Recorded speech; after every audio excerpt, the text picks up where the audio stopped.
You know, guys, when you do an installation correctly, that's a great reason to see a professional and just let them do the dirty work. But if you're going to put it on yourself, there's a few basic things to pay attention to. It's all in the foundation. If you can get the rail clamped on properly and squarely, everything else goes well from there. You want this to be level, nice and perpendicular to the bed sides. You want the weather seal to be sealed. This Toyota is a really good example.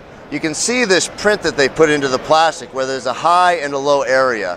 And so putting proper compression on that weather seal is going to help to keep water from penetrating and dripping into the bed. I'll tighten the clamp by hand, give it a quarter turn with a wrench, and set it just down like that and complete the tightening of the clamp.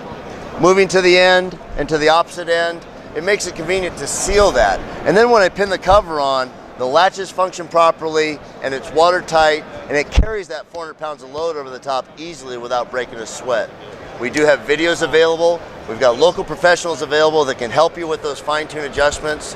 And don't be afraid of a little seal tape or a little bit of RTV silicone. Those are common problems to these solutions to these problems that we face as we're making the most watertight and the best fit we can on your truck.